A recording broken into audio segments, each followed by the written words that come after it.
기쁘게 받으신 줄로 믿습니다. 우리 앞에 좌우로 우리 믿음의 선포를 하겠습니다. 하나님 아버지, 저에게 믿음의 전성기를 주옵소서. 믿음의 전성기를 주옵소서. 올 한 해도 믿음의 전성기로 살아가는, 그래서 복된 열매와 아름다운 결실이 있기를 주님의 이름으로 축복합니다. 오늘은 하나님이 이 시대에 찾으시는 믿음, 노아의 믿음이란 제목으로 말씀을 전하도록 하겠습니다. 미국의 어느 소년이 길을 걸어가다가 $5짜리 지폐를 주었습니다. 우리로 치면 한 5,000원, 한 6,000원 정도 되겠지요.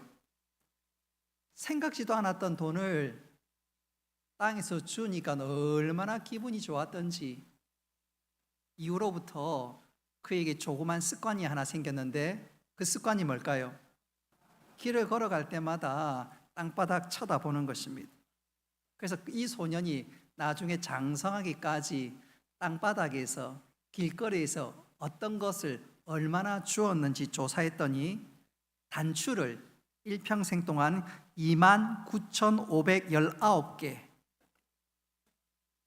그리고 머리핀 54,172개, 그리고 수천 개의 동전과 또 말로 할 수 없는 자질구레한 물건을 주었다고 합니다.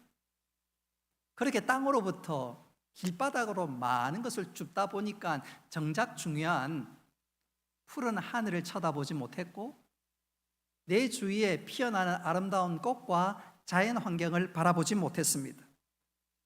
주위에 조금만 눈을 돌아보면 탄성을 터뜨릴 만한 일들과 또 하나님께서 펼쳐놓은 파노라마 같은 그림들이 얼마나 많은데, 그거 깨닫지 못하고 결국 그는 땅만 보다가 넝마주의 인생으로 그의 인생을 마치고 말았습니다. 근데 이와는 정반대되는 한 인물이 있는데 제가 잠시 한번 소개해 보도록 하겠습니다. 미국의 하워드 슐츠라는 사람은 1953년도에 미국 뉴욕 빈민가의 아들로 태어났습니다. 건강했기에 모든 미국 사람들이 선망하는 미식 축구 선수가 되었지만 일이 제대로 풀리지 않아서 그만 선수 생활을 중간에 포기하고 말았습니다. 그러나 운동선수가 가지는 특유의 성실함과 저돌적인 그 추진력으로 그는 한 가정용품 회사에 취직했습니다. 누구보다 열심히 일했고 추진력 있게 일을 하다 보니까 여기저기서 인정받게 되고 나중에는 그 회사의 총지배인이 되게 되었습니다. 하루는 그가 임무를 가지고 미국 시애틀로 출장을 갔고, 출장 가는데 잠시 시간이 남아서 한 커피숍에 들렀습니다. 근데 이 커피숍이 웬일인지요, 원두 향이 너무너무 좋은 거예요. 원두 향이 너무너무 좋은 거예요. 이야, 세상에 이렇게 멋진 향기가 있단 말인가. 그 향기에 완전히 도취되었습니다. 그래서 눈을 감고 지난날 자기가 살아왔던 인생을 쭉 돌아보다가 순간 요즘 젊은 청년들이 얘기하는 것처럼 소위 필이 꽂혔습니다. 필이 꽂혔어요. 그래서 그 자리에서 그런 자기 인생을 뒤집는 결정을 하게 됩니다. 잘 나가던 회사를 그만두고 그 가게의 점원이 되었습니다. 그리고 그 성실함으로 말미암아 나중엔 그 가게의 또한 지배인으로 승진하게 되었습니다. 그러던 어느 날 그의 인생을 또 한 번 뒤집는 결정을 하게 되는데, 그것은 1985년도에 일어났습니다. 좋은 커피 원두를 확보하기 위해서 이번에는 이태리 밀라노에 출장을 갔는데, 이태리 사람들이 좋은 태양볕 아래서, 그것도 카페 앞에 노천에서 커피를 마시는데 삼삼오오 모여 앉아서 우정을 나누고 사랑을 나누는 그 모습이 너무너무 좋아 보이는 것입니다. 이야, 우리 커피숍이 저렇게 사람들에게 안락함과 편안함을 선물해 줄 수 있으면 얼마나 좋을까. 그러면서 그가 그 자리에서 아내에게 소위 국제 전화를 걸었습니다. 그리고 그 국제 전화를 통해서 아내에게 이런 말을 합니다. 여보, 난 지금 천국에 와 있어. 난 언제 어디서 그래서 무엇을 해야 할지를 알았소. 그러면서 그가 미국에 돌아와 그 편안함, 안락함을 토대로 그 경험을 기초로 해서 커피 사업에 자기 인생의 모든 것을 올인하는데, 바로 그 커피숍이 전 세계 유명한 바로 스타벅스, 그리고 그가 스타벅스 CEO인 하워드 슐츠입니다. 제가 방금 두 사람의 일화를 간단하게 소개했는데, 한 사람은 넉마주의 인생으로 마무리했고 한 사람은 모든 사람에게 선한 영향력을 미치는 그런 CEO가 되었습니다. 이 두 사람은 그 결정적인 차이가 어디서부터 비롯되었을까요? 한번 따라합시다. 무엇을 보며 사느냐, 무엇을 보고 무엇을 바라보며 사느냐, 그것이 이 두 사람의 삶을 완전히 다르게, 완전히 차이나는, 결정하는 그것을 제공하는 단초가 되었습니다. 무엇을 보며 사느냐, 그 굉장히 중요한데 그것은 영적으로도 마찬가지입니다. 오늘 읽은 말씀이 바로 그렇습니다. 우리가 잘 아는 것처럼 히브리서 11장은 소위 믿음의 장이라고 불립니다. 이 믿음의 장의 첫 소개 구절이 무엇을 보느냐, 바로 그것을 말씀하고 있는데, 우리 히브리서 11장 1절과 2절 우리 같이 한번 읽어보도록 하겠습니다. 시작. 믿음은 바라는 것들의 실상이요 보이지 않는 것들의 증거니 선진들이 이로써 증거를 얻었느니라. 아멘. 자, 오늘 1절과 2절 말씀을 다시 한번 보십시오. 믿음은 보는 것과 연관이 있다 말씀하고 있습니다. 믿음은 보는 것과 관련이 있다. 자, 그렇다면 신자인 우리들은 무엇을 보고 있지요? 또 무엇을 보아왔습니까? 우리는 눈으로 직접 보지는 못했지만 오늘 히브리서 11장에 나와 있는 것처럼, 자, 11장 3절에 보면 믿음으로 모든 세계가 하나님의 말씀으로 지어준 줄을 우리가 아나니 그랬습니다. 여러분, 우리가 눈으로는 보지 못했지만 믿음의 눈으로 이 모든 것은 하나님께서 창조하신 것을 믿습니다. 믿음의 눈으로 그거 보지 않던가요? 뿐만 아니라 우리는 무엇을 보지요? 구약 성경에 기록된 모든 역사, 또 신약 성경에 기록된 모든 믿음의 사건들 우리가 믿음의 눈으로 보고 있습니다. 뿐만 아니라 예수 그리스도의 죽음과 부활, 승천, 그리고 천국에 올라가셨고 하나님 보좌 우편에 앉으시는 그 놀라운 일들을 우리는 성경을 읽으면서 믿음의 눈으로 그것을 바라봅니다. 한 걸음 더 나아가 우리는 언젠가 주님께서 재림하실 그것을 믿음의 눈으로 보고 상상하고 있으며, 한 걸음 더 나아가 우리에게 새하늘과 새 땅이 임할 것을 믿음의 눈으로 보고 확신한 줄로 믿습니다. 그렇습니다. 신자는 눈에 보이지 않지만 믿음의 눈으로 보이지 않는 것을 보고 확신하는 것, 그것이 바로 믿음인 줄 믿으시기를 바랍니다. 그러니까 우리의 믿음은 지난날 하나님께서 행하신 일들을 바라보는 것이고, 또 아직 일어나진 않았지만 이루어질 것을 믿고 바라보는 것, 그게 바로 우리의 믿음이라고 할 수 있습니다. 중요한 것은 우리는 마음에 소망하며 기대해야 될, 특별히 중요한 것은 우리 앞에 펼쳐진 놀라운 일들, 미래의 사건들을 믿음의 눈으로 바라볼 수 있어야 합니다. 그럴 때 세상과 다르게 살고 구별되어 살 수 있는 것이죠. 그 대표적인 것이 무엇입니까? 주님께서 다시 이 땅에 오실 것입니다. 할렐루야. 그리고 우리가 사는 이곳에 새하늘과 새 땅이 임하는 것, 바로 그것이지요.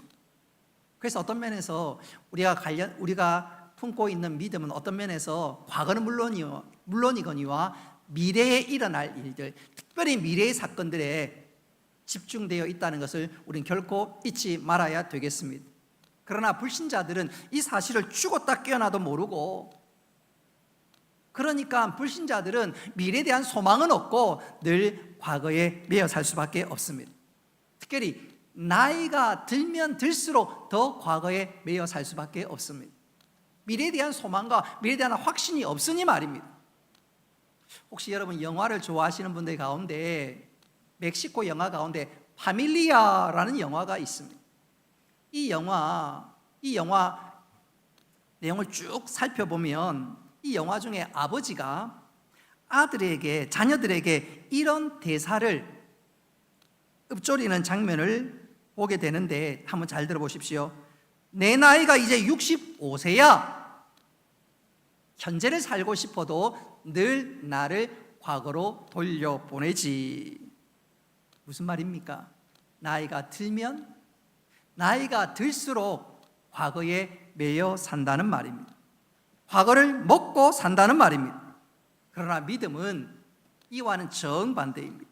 미래를 보는 것이고 미래에 대한 기대, 확신, 바로 그것이 성경이 소개하는 믿음일 뿐만 아니라 성경을 그것을 가르쳐서 한번 더 합시다. 소망. 이런 우리가 가지는 소망은 마침내 천국에 입성하는 것일 뿐만 아니라 또 다른 소망은 우리가 죽음을 보기 전에 주님께서 다시 이 땅에 오시는 것, 바로 그것이 우리가 바라는 궁극적인 소망 아닌가요? 천국과 주님의 재림, 그것이 우리가 마지막 소망하는 믿음이라고 할 수 있습니다. 그런데요, 이 믿음이, 이 소망이 엄청난 능력과 우리에게 힘을 공급해 줍니다.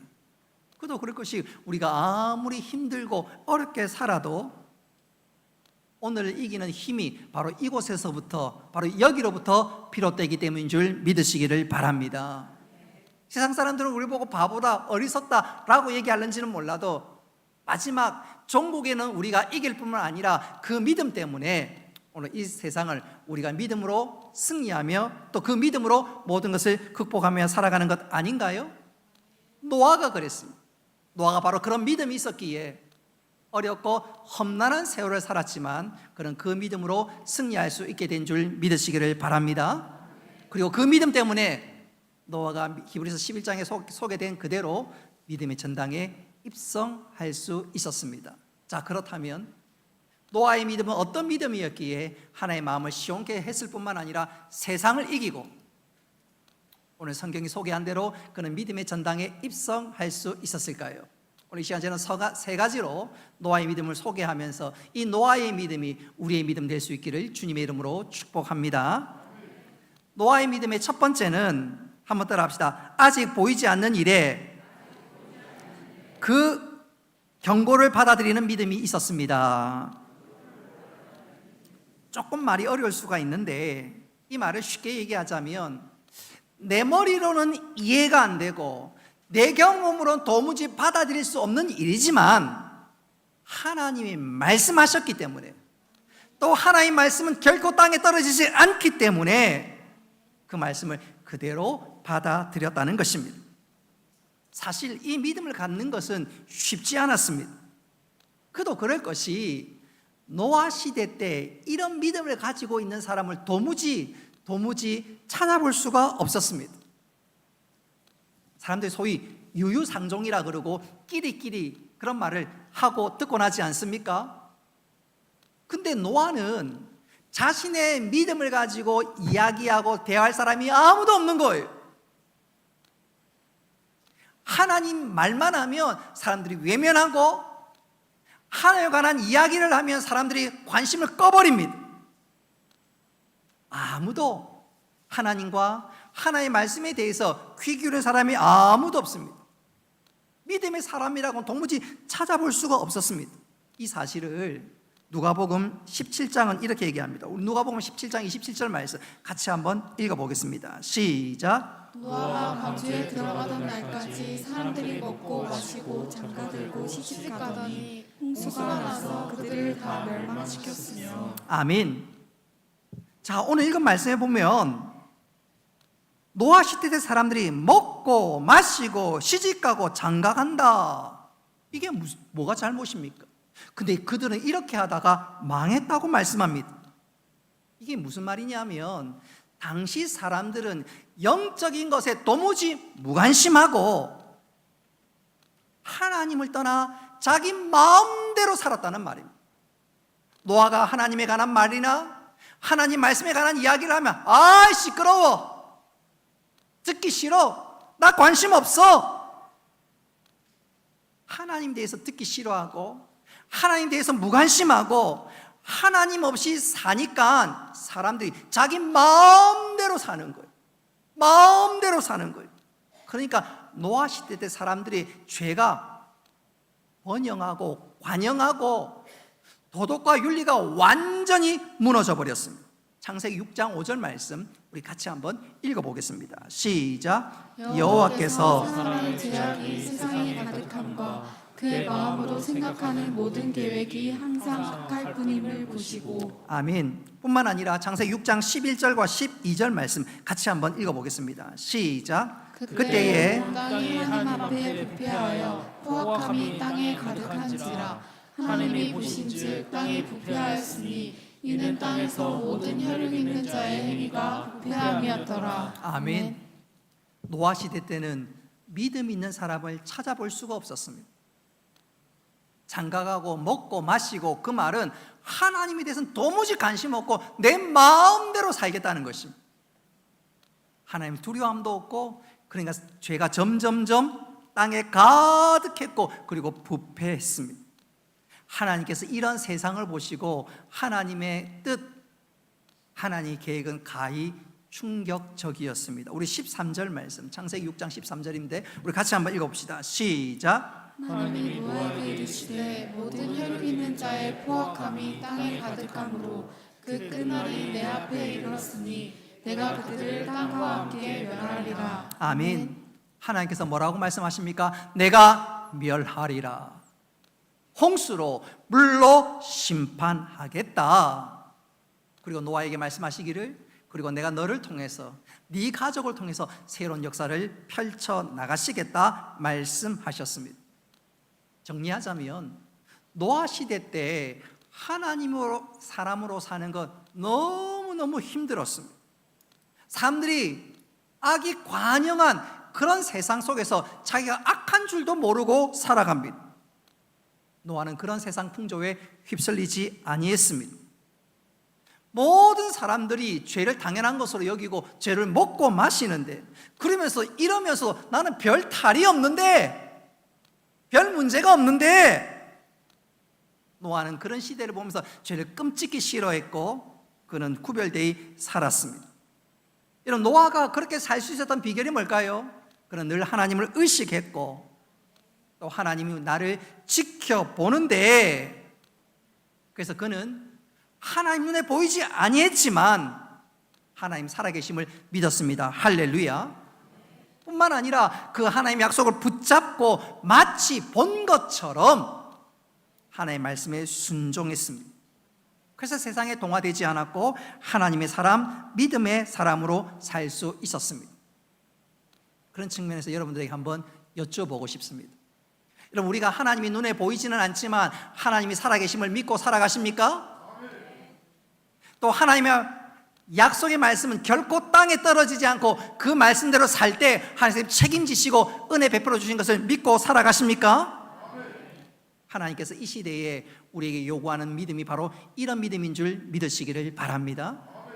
저는 이것을 이렇게 한번 표현해 보고 싶어요.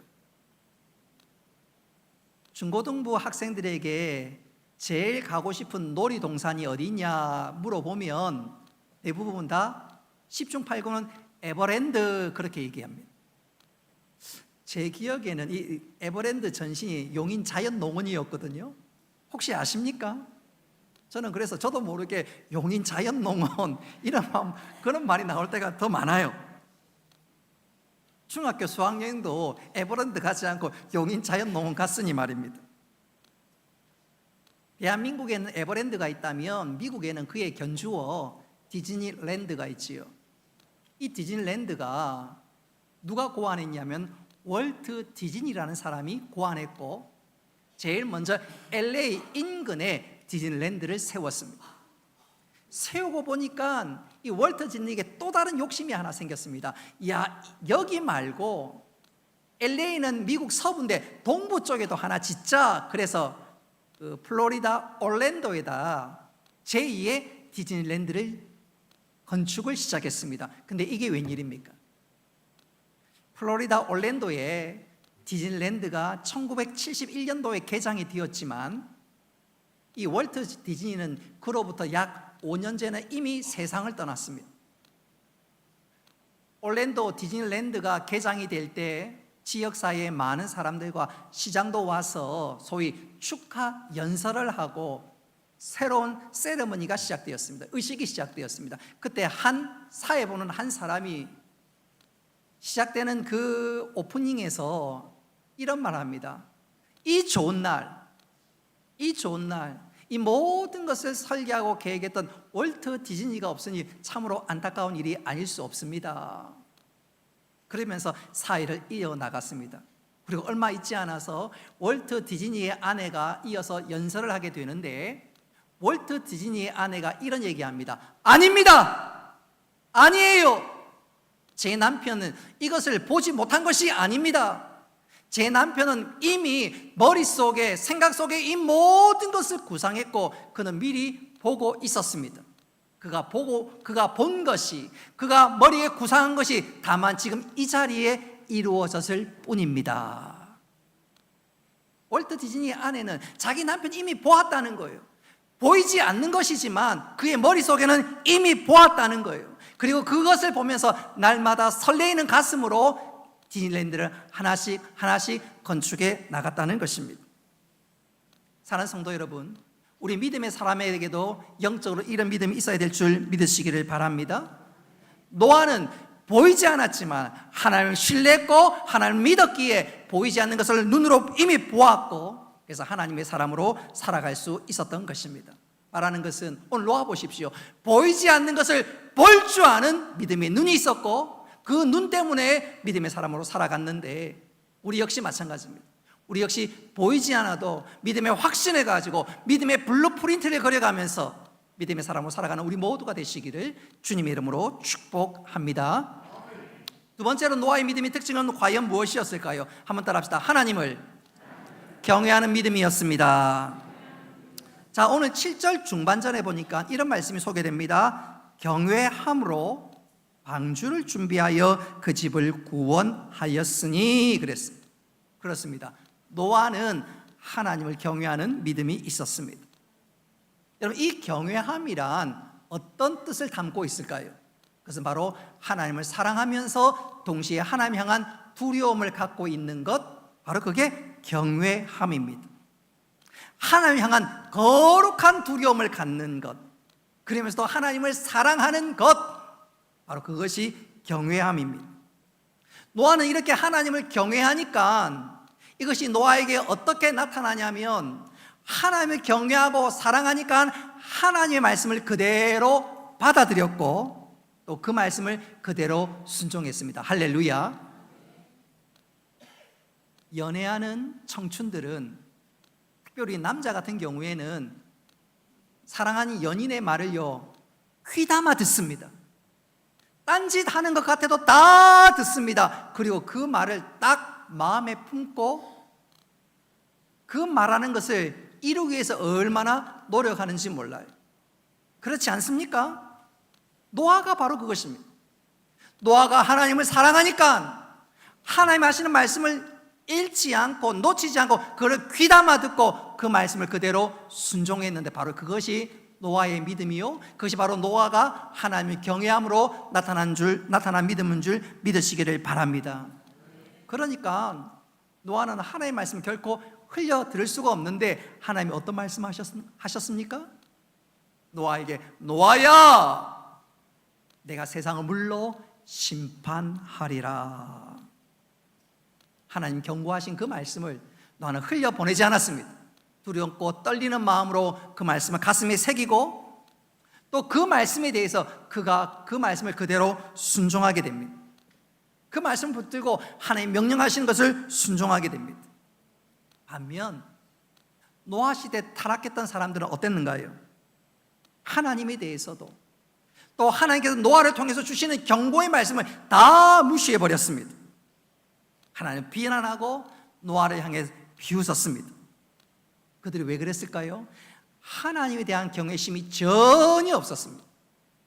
그러니 하나님의 말씀과 하나님을 터부시하고 노아가 하나님의 말씀을 전에도 듣지 아니했습니다. 그리고 그 결과, 하나님의 말씀을 무시한 결과 그들은 망하고 말았습니다. 출애굽기에 등장하는 바로왕도 마찬가지입니다. 그는 눈으로 하나님께 펼치신 놀라운 믿음의 역사를 다 보았습니다. 그러나 하나님의 말씀을 무시하고 터부시하고, 더 중요한 것은 하나님에 대한 경외함이 전혀 없다가 나중에 홍해에 수장되는 신세가 되고 말았습니다. 여러분, 하나님을 향한 경외함이 없으면 하나님의 말씀과 하나님을 무시하고 그 종말은 망하게 되는 것임을 명심할 수 있기를 바랍니다. 그러나 반대로 하나님을 경외하면 하나님의 말씀을 흘려 듣지 않습니다. 하나라도 제대로 듣고 그 말씀을 내 마음판에 새기고 그 말씀대로 순종하게 될진데, 우리 모두 그렇게 될 수 있기를 주님의 이름으로 축복합니다. 여러분, 노아가 하나님에 대한 경외심의 절정은, 하이라이트는 방주를 짓는 일이었습니다. 그 당시 기준에, 그 당시의 상식으로는 방주를 짓는 것이야말로, 아이고 저 사람 바보다, 지금까지 한 번도 비 온 적도 없고 홍수가 내린 적은 더더욱 없는데 하나님 물로 심판에 말도 안 되는 소리야 깔깔깔거리고 껄껄껄거리고 웃고 아마 비난했을 거예요. 그러나 노아는 그 말과 상관없이 하나님 말씀하셨으니 하나님을 존중히 여기니까 말씀을 결코 땅에 떨어뜨리지 않고 그 말씀에 순종함으로, 그 말씀을 붙듦으로 방주를 지은 줄 믿으시기를 바랍니다. 그러니까 노아의 믿음의 하이라이트는 방주를 짓는 일이었습니다. 사람들이 바보라고 어리석다고 멍청하다고 이야기해도 그는 방주를 꾸역꾸역 지어나갔습니다. 믿음으로 지어나갔습니다. 여러분, 방주의 크기가 얼마나 될까요? 여러분, 한번 상상력을 좀 동원해 보시면 되는데, 지금 그림에 나오겠지만 방주는 길이가 132m, 135m, 폭은 22.5m, 높이는 13.5m가 됩니다. 그리고 3계층으로 나누어져 있고 이 층을 하나하나씩 우리로 치면 몇 평 혹은 무슨 평방미터로 책임친다면 8,891 평방미터로 된 나무 목재 선박입니다. 이 넓이가 어느 정도 되냐면 야구장 한 20개 정도 들어가는 면적을 갖고 있습니다. 도급보다 엄청나게 넓은 면적이라고 생각해 볼 수가 있겠지요. 더 중요한 것은 우리는 방주니까 그런갑다 라고 생각할 수 있는데, 선박공학자, 배를 만드는 사람의 말에 의하면 이 방주를 만든 배 비율, 길이, 넓이, 높이 비율을 따지면 배로 쳤을 때 가장 안정적인 구조물이라고 합니다. 비율적으로 가장 안전한다는 거예요. 그러니까 파도가 치고 배가 바다를 떠다닐 때 이 배는 구조적으로 굉장히 안전할 뿐만 아니라 파랑 안정성도 있는데, 이게 파도가 높이 쳐도 이 배가 너무너무 안전하다는 거예요.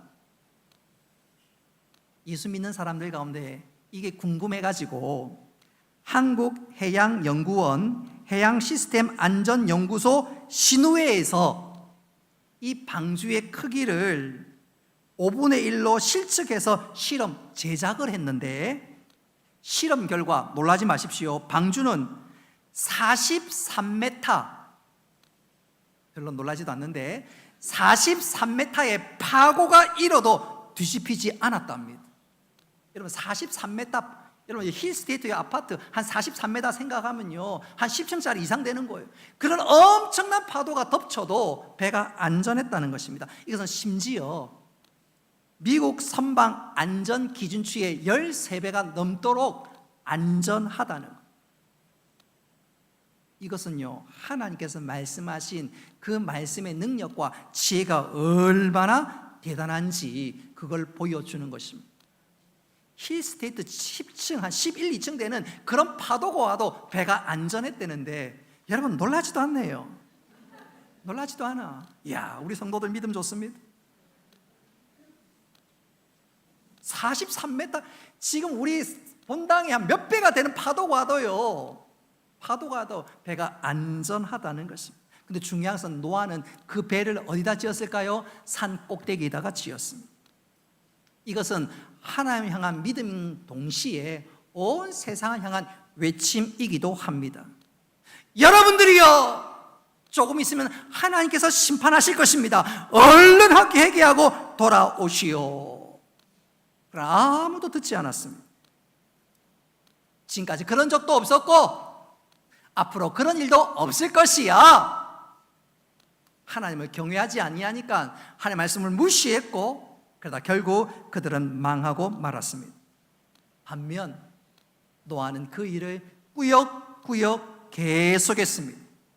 왜 그런가요? 하나님이 말씀하셨으니까, 하나님을 사랑하고 경외하니까 그대로 될 줄 믿고 그대로 순종한 것입니다. 할렐루야. 여러분, 노아의 믿음이 우리들에게 보여주고 우리들에게 권면하고 우리를 향해서 외치는 말씀이 뭘까요? 믿음이 뭘까요? 세상은 우리를 조롱해도 하나님의 말씀 믿고 신뢰하거라. 하나님의 말씀 결코 땅에 떨어지지 아니하니까 그 말씀 믿고 붙잡고 살아가거라. 할렐루야. 그렇게 살 때 하나님께서 당신의 말씀을 책임져 주시고 반드시 우리에게 은혜를 베풀어 준 줄 믿으시기를 바랍니다. 우리 모두 노아처럼 하나님을 경외함으로 말씀을 순종하고 그 말씀이 우리 삶 가운데 이루어지는 것을 볼 수 있는 믿음의 사람 되시기를 주님의 이름으로 축복합니다. 마지막으로 노아의 믿음의 특징은 뭐냐면, 한번 따라 합시다. 세상을 정죄하는 믿음이 있었습니다. 자, 우리 7절 하반절에 보니까 이런 말씀이 나옵니다. 이로 말미암아 세상을 정죄하고 했습니다. 세상을 정죄했다는 말 속에는 세 가지의 중요한 의미를 담고 있습니다. 첫째는 노아는 세상을 책망했다는 말입니다. 여러분의 욕심대로 살면 여러분 반드시 망하게 될 것입니다. 빨리 돌아오세요. 세상을 책망했다는 거예요. 이대로 살면 안 됩니다. 책망했다는 것입니다.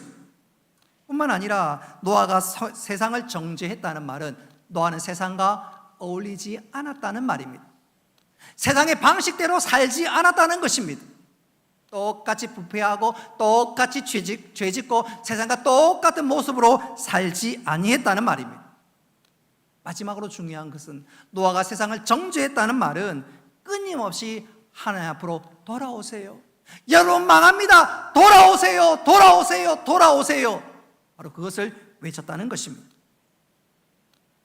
성경학자들마다 조금의 차이는 있지만 노아는 방주를 약 120년의 세월 동안 지었습니다. 120년 동안 노아가 방주 짓는 것을 사람들이 보았겠지요. 보았어요. 1년을 지나도 변함이 없고 5년이 지나도 변함이 없고 10년이 지나도 변함이 없고 50년이 지나도 변함이 없고 100년이 지나도 변함이 없어요. 사람들은 얘기합니다. 그리고 외칩니다. 노아야, 좀 그만 좀 해라. 말도 안 되는 짓 그만 좀 해라. 노아는 배를 지으면서 여러분 가만히 있으면 망합니다. 이대로 살다가는 망합니다. 외치면서 그는 또 짓고 또 짓습니다. 여러분 돌아오세요. 망합니다. 그래서 또 짓습니다. 사람들은 그 노아를 볼 때마다 저 바보야 바보. 10년이 지나도 변함이 없고 30년이 지나도 변함이 없고 100년이 지나도 변함이 없고 110년이 지나도 변함이 없는데 노아는 바보야 바보야.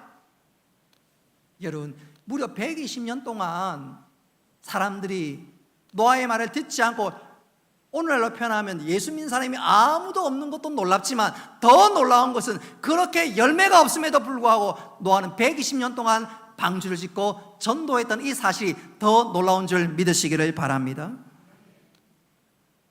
열매가 없어도 노아는 흔들리지 않고 하나님 말씀하셨으니까 순종하고 또 순종했던 것입니다. 여러분 이 믿음이 우리의 믿음 될 수 있기를 바랍니다.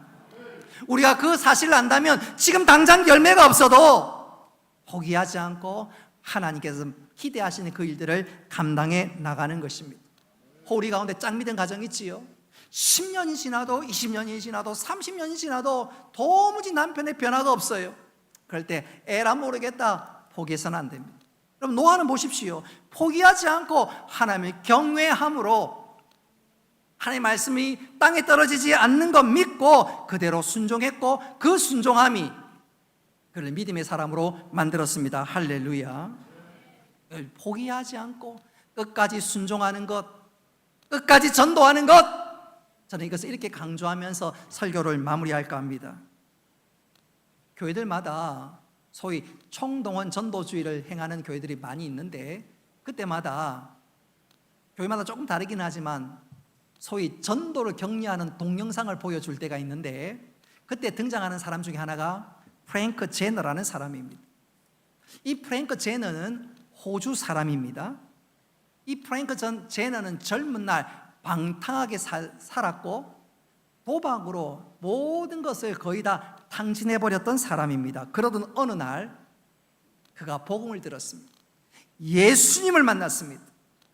그는 그 자리에서 회개한 이후에 완전히 새로운 삶을 살았습니다. 나 같은 사람이 없도록 내가 받은 이 은혜를 좀 사람이 좀 받았으면 좋고 경험했으면 좋겠다. 그때부터 그는 전도하기 시작했습니다. 호주에 제일 많이 모여 사는 시드니에 가서 그는 복음을 전하고 또 전했습니다. 소위 노방 전도를 했습니다. 그는 전도할 때 단 2가지의 말씀만 외쳤습니다. 선생님은 구원 받으셨어요? 혹이라도 지금 세상을 떠나면 천국 갈 수 있겠습니까? 그러면서 예수 믿어야 합니다. 예수 믿고 천국 갑시다.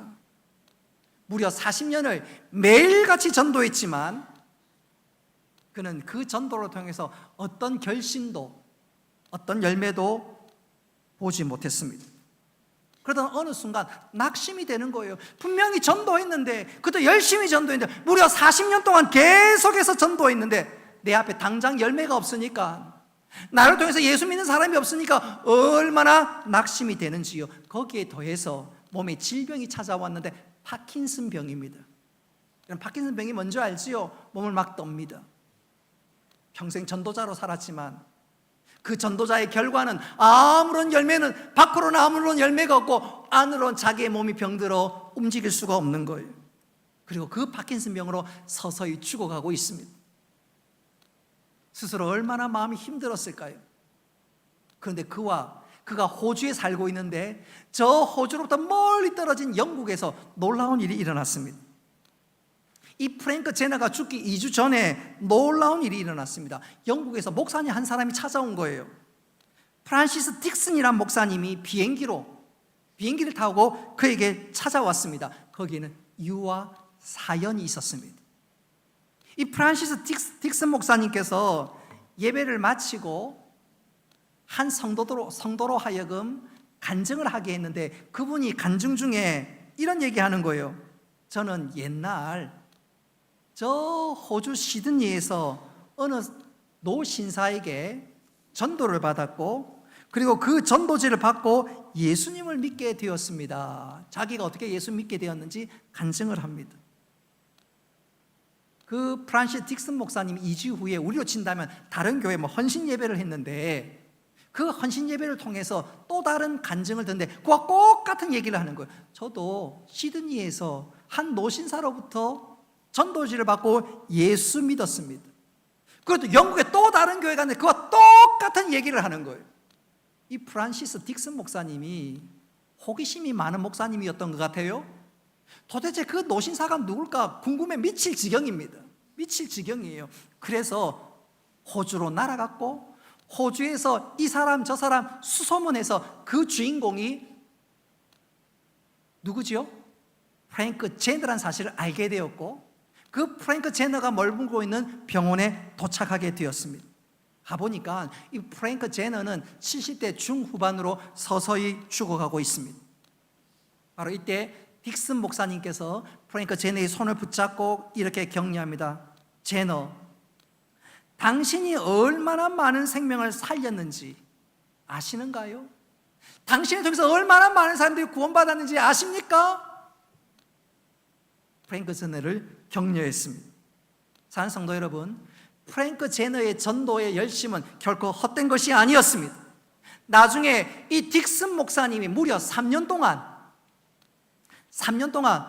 이 프랭크 제너를 통해서 직간접적으로 예수 믿은 사람이 얼마나 되는가 조사했더니, 여러분 놀라지 마십시오.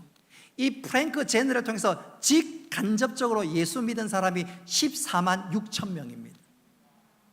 울산 인구의 10분의 1이 훨씬 넘습니다.